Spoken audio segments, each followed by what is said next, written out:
And good afternoon. This is the Eye of the Storm podcast with the Elliott Wave weekly update for the Dow Jones Industrial Average being recorded on Saturday, November the 22nd at 12:05 p.m. Pacific Standard Time. I am actually going to start here on my maximum monthly chart. So this is all the data that I can get, and I'm getting it from Thinkorswim. And it goes back to 1901. Spread a lot of data. Now, I'm doing this because it's showing my longest term count, but really, I've explained that before, and I got a little bit of pushback from someone leaving a comment about the validity of having this. But I wanted to just add to that conversation because that was actually more from a negative side, and that it was worthless. But it is a roadmap of everything that's kind of happened to our country economically and socioeconomically. And so when you look at it, it's like you can get the events that have gone to see how have we as a country progressed and what really was behind this and this. What really happened here? What was this? What was this? And again, I want to point out a major turning point and what created it that I don't think people really get. And that is the Bretton Woods Act of 1973, which is under Richard Nixon. He was the president. And what essentially that did, it was got rid of the gold standard. Up until that point, the dollar, the US dollar, was backed in gold. Other countries used a gold standard to back their currencies. So we adapted this policy and it got rid of the gold standard and went to a fiat, where our currency was a fiat. It was backed by the good faith and credit of the issuer, in this case, the United States government. Now,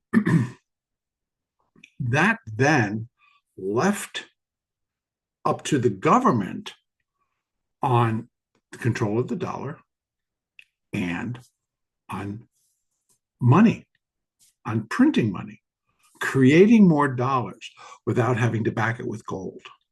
You backed it on the good faith and credit of the United States, which to this day, actually, well, maybe not to today, but for the most part, has lasted over the decades that the United States government was strong and the economy was strong and et cetera. So it all worked. But you can see from that point, so if we even go back to here, that's the Great Depression. There were no safeguards, folks. What happened was not anywhere close to being like, gee, this is going to happen, or the possibility. There were no safeguards to stop it from falling and to watch the values just go. So it created the Great Depression. So that was a major factor for the United States and for the globe. This was all coming out of it, right? And as soon as we start this getting out of, towards the end of the period of depression when things started to recover, World War II. So then at the end of World War II, right up into here, we started with, first of all, just the joy of the Second World War is over. But then came the Reconstruction, and then Reconstruction started, and here we are, boom. Because the only country that really could provide the Reconstruction, the funds, and a lot of the power to do it was the United States. So it benefited the United States. That took us into a period of stagflation and deflation. And then we got up to 1974, which is when Bretton Woods went into effect, and boom. So all good, went through here. We started to chug, then we started to tick up, and we started to gain some steam. The 87 crash was due to Japan and a bond issue. So basically, okay, that's how it all started. Didn't last very long, and we chugged right along. Then we had another little turn and spill right there. I know these things are very small and you can't tell because of the length of the chart, but that was the Gulf War, the first Gulf War. That was the invasion. That was put a little stress on stuff, and it ended the growth pattern that the country and the markets were going through. Didn't last very long. Then it started again in 1991. That was the next bull market strong signal. And you see, we went from, let's just say I got where I'm pointing from. The high was just under 3,000, Dow 3,000. And here we went, and where we went, and here we went. And that high was 14,198. Now, that was a time when the Dow, all by itself, went up and made a new all time high with nothing really bolstering it except cheap money being given out to way too many people in the form of a mortgage on homes. Then it failed. So we had this great collapse. What was the answer to getting out of the great collapse? Well, we had to refund corporations. Cost money. Print, print, print, print, print. Lots of money. And interest rates needed to start coming down. And they did. Recovered, kept going, low interest rates, rebuild, low interest rates. And then we had the COVID pandemic. What happened there? What was the response? Well, now it's not corporations, it's the citizens that can't get to work. So they're not getting paid. So they needed to have stimulus. They had to have a means. Print, print, print, more money. Now we're talking, 8 billion, 13 billion, a lot of dollars. So adding to the deficit. But it worked until we got up to here when the interest rates were too low and inflation was churning along too high. Inflation got up to 9%, folks. Then we dropped. And then from that point, we started to get lower rates again. And inflation was supposedly under control. So here we are, almost getting down to, through the strength of the Federal Reserve actually saying, no, we're going to really focus on this goal. Now, what is kind of like coming from the government? What are they looking to do, right? So we're getting, it's like, this is the best economy. I'm the best that's ever happened. All this positive, positive, positive. So we need interest rates to be slashed, cut, burned, taken to 1%. And it's not just the president, it's also the Secretary of the Treasury. Talking about, we need to slash this. Who benefits? Who benefits? Do we really believe that we're going to benefit? Do we think that now retail customers, right? That's who I'm talking to. It's like, do we think that's like your interest rate on your credit card is going to come down below 29%, 25%? Oh, yes. Let me guess. You make $10 million a year, so you get 3%.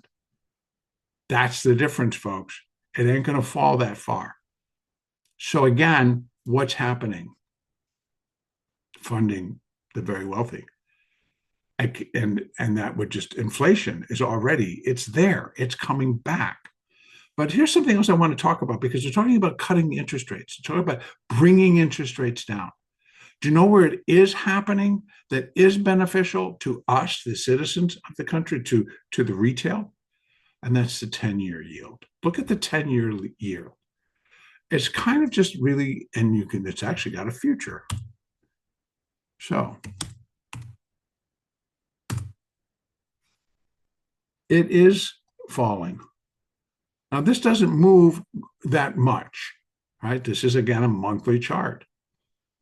So it has been falling for 1, 2, 3, 4 months. The rates have been dropping in the 10-year note and are now just hovering above 4%. And I think that they actually probably can come down closer to 3 3/4. So that's what we might see. If the Fed decides to lower again, it's going to have its greatest effect right here. So, and then maybe this comes down to 3 3/4. Right now we're at 3 3/4, 4. Yeah, okay, that all fits. So interest rates are coming down, but they're looking to do it in the Fed funds rate, which is the best absolute rate given to a lot of stuff. Anyway, my point to all of this is when we look at our long-term charts, they are a roadmap of what everything that's happened up until this point. Now we have to even see that what are we finishing here? Well, I think we're finishing a cycle third wave. So in essence, what are we going to be correcting? Well, kind of the latest period of, and I'm not going to say exuberance because I don't think it was, but it was of printing a lot of money, printing currency to get out of one hole, to get out of another hole, and now just to kind of keep the whole game going.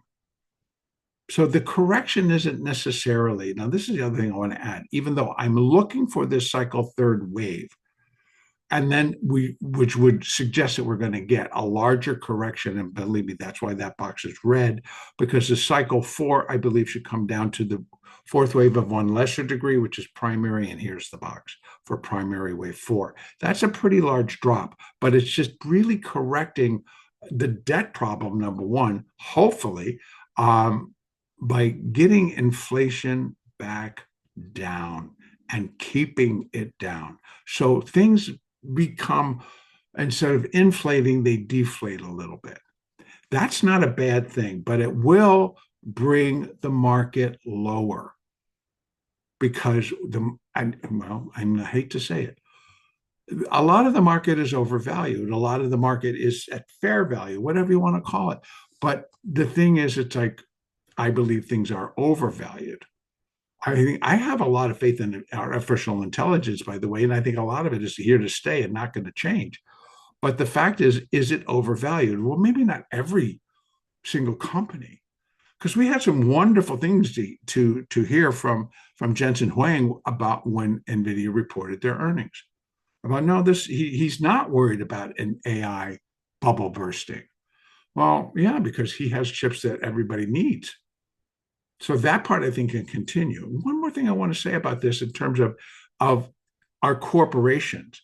A correction is not necessarily saying that a particular sector, like the AI sector, or a lot of the different sectors within our stock markets, our equity markets, is bad, or but it is going to correct.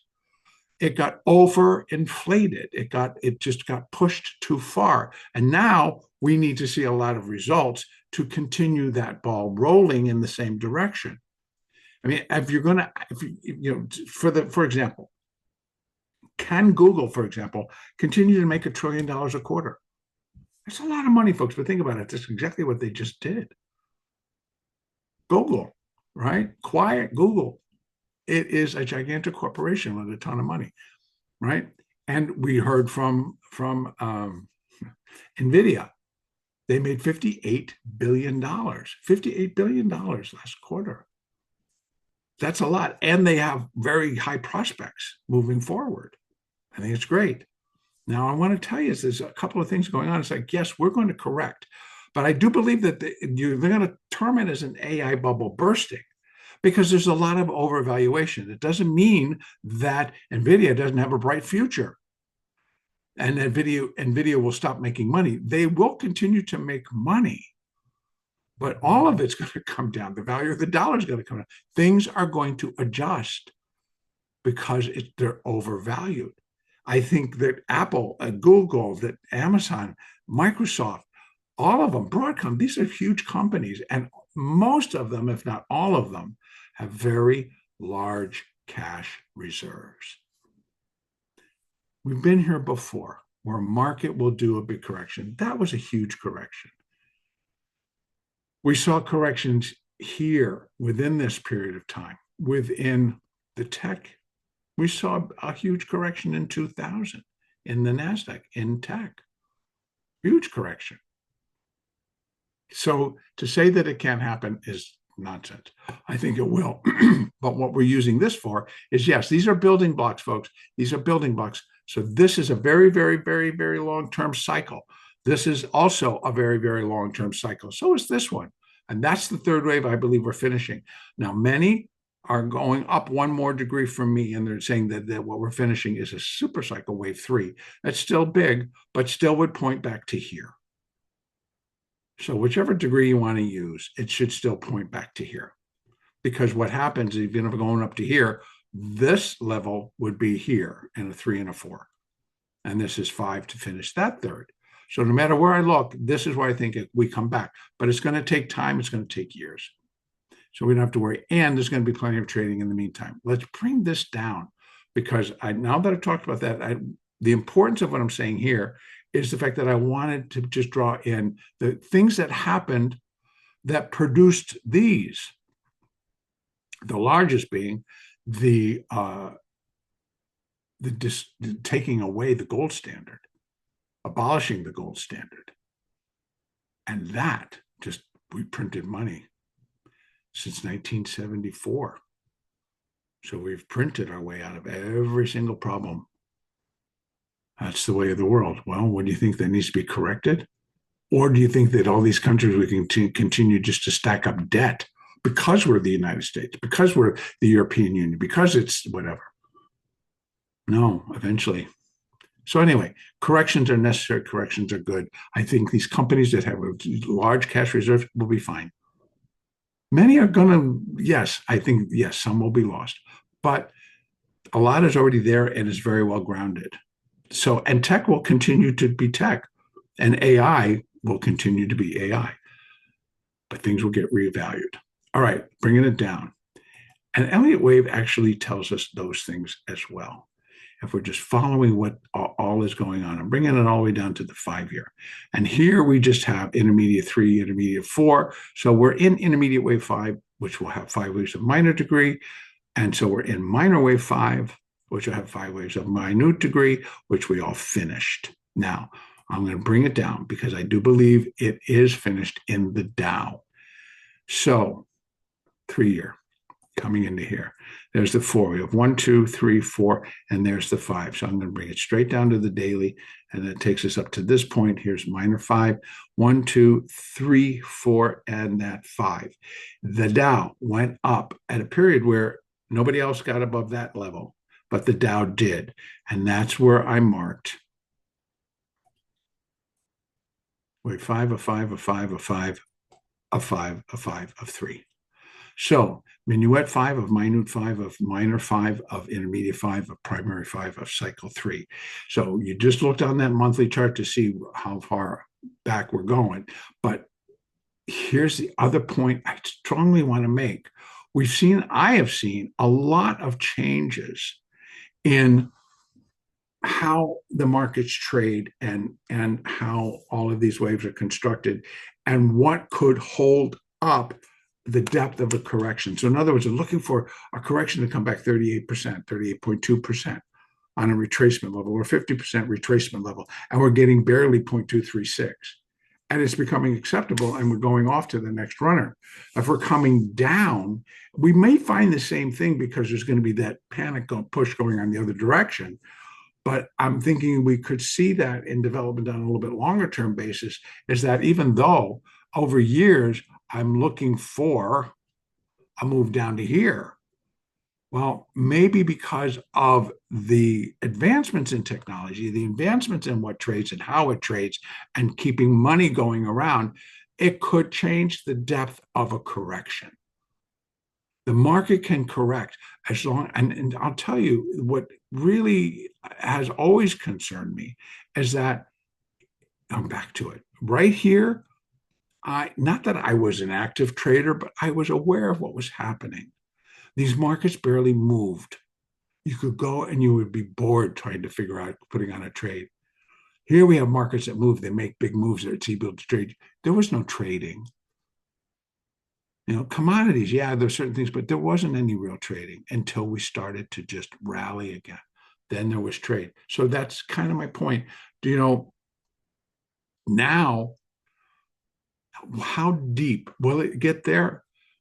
That's what Elliott tells us. But my point is that this is what is changing Elliott on just what the standards have been, are the different tools that are in play now. So maybe, AI, to be honest with you, what is AI changing that? And it may. Does it change the Elliott? Yeah, I think it can. Even though we continue I continue to believe that Elliott is what is showing us the human emotional reactions to what's happening around them economically, happening in the markets. And I think that's there. But even that, folks, is being changed dramatically. Very, very dramatically because of algorithms and because of the options trade. Now, the next thing I wanted to really talk about, and I know I'm getting long-winded here, but options really contribute pretty much on an intraday basis most of the movement. And it's hedging, or it's lifting a hedge, or it's changing a hedge, or it's like just shifting things around. Now, that's just money swirling market to market, sector to sector, precious metals to treasuries to everything. So this is an important thing to keep in mind. Now, those options produce these different levels that I talk about: gamma levels, volatility triggers, call walls, put walls. These are all have to do with the options. But what's more important to understand is what happens to our market. If you're following the Dow and you're trading the Dow, what happens to the Dow when a volatility trigger gets broken to the upside or broken to the downside? So again, in an options world, what happens if it's breaking to the upside? You're shifting from a negative gamma to a positive gamma type atmosphere, and that is to buy. Risk on is buying, risk off is selling. So when we drop down in the market and we break below the volatility trigger, what happens? Well, it throws a little bit more shade and more selling onto the market. We go down, we adjust to the downside. And those numbers, of course, change and those levels change, but then we also have, which can contribute to either direction, depending on when it gets broken and in what direction. But it's breaking a call wall, breaking a put wall, because those are providing supposedly resistance and support. So when support is broken, well, we're going through it, we're going to pick up some steam on the sell side. So these are important, and it's all options related.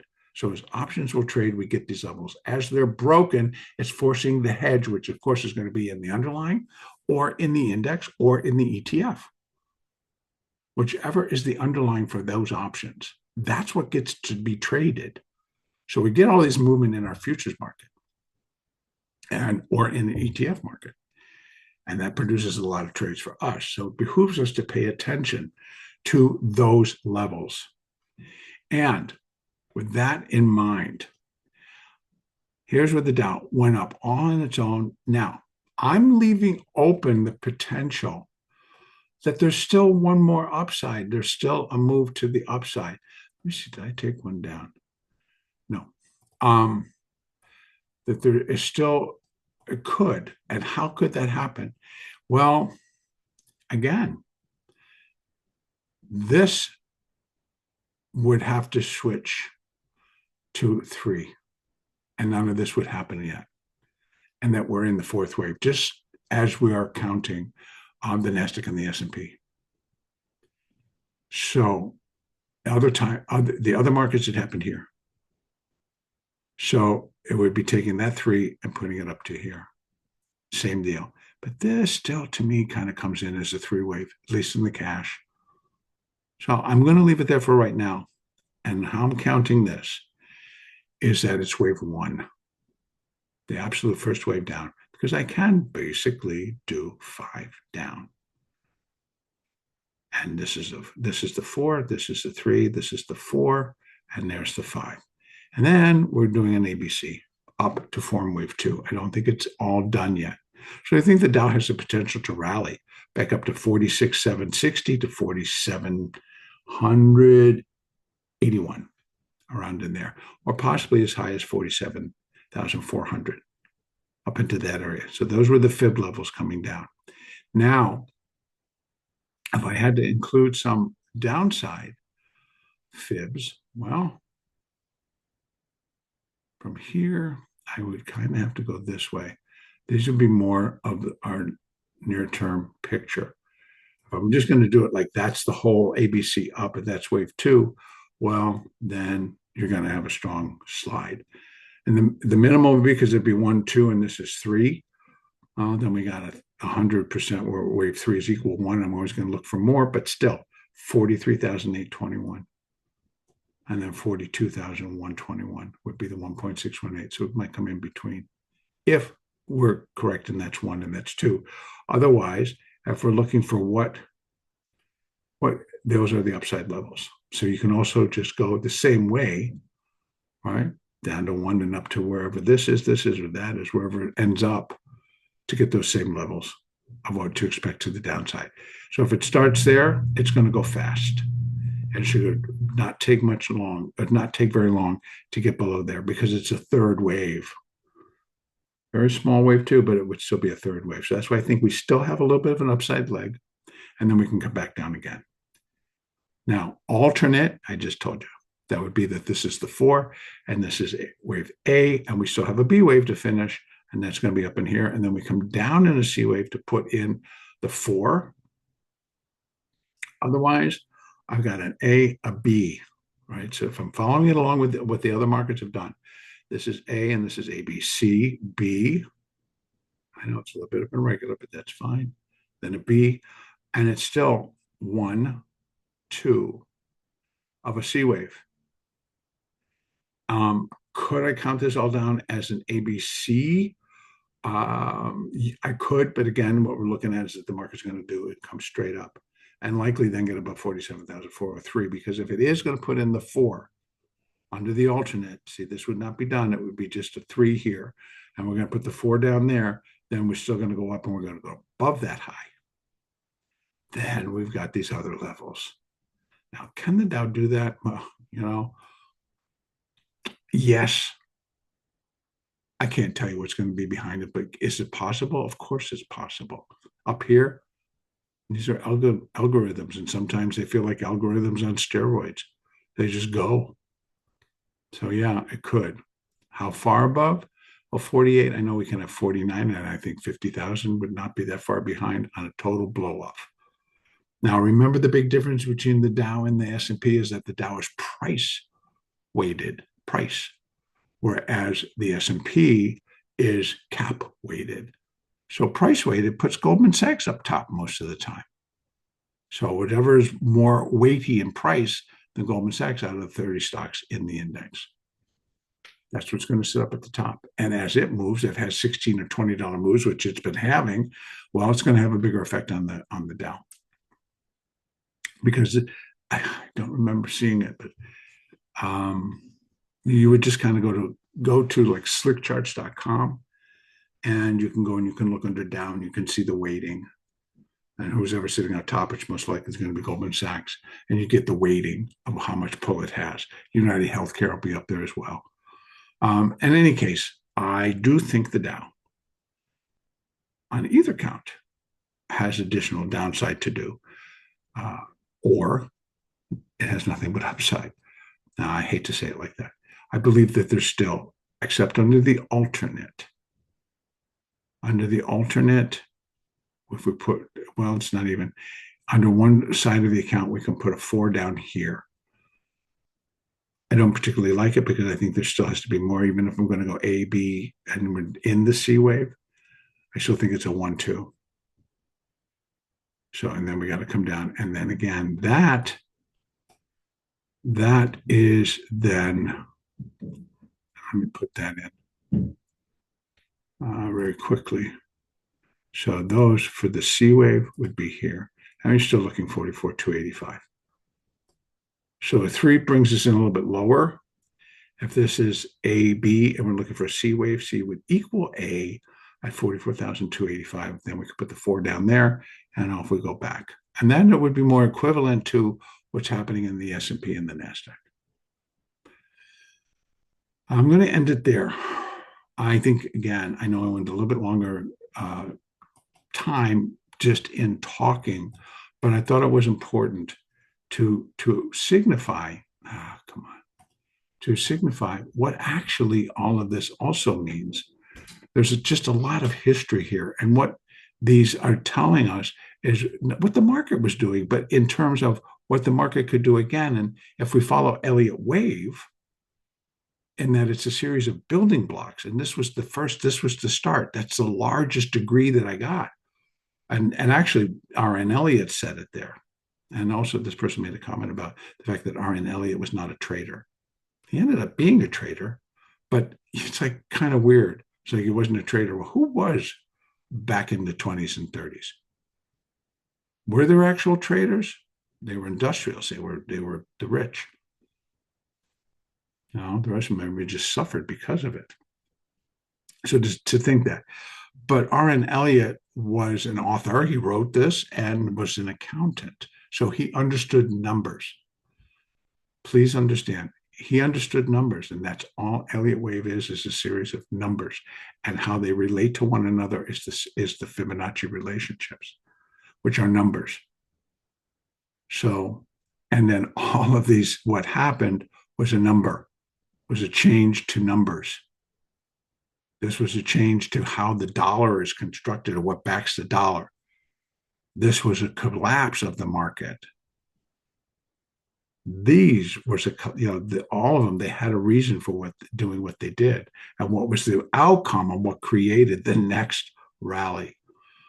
So, if we want to consider that we're going to be correcting the excess, the first excess is all that, and that was a lot. That was an awful lot, because it was like bailing out corporations, bailing out the citizenship, and now it needs to correct. All right, I will finish it there. And I just want to make sure that we got the daily or the near term picture also in. Next update will be next week.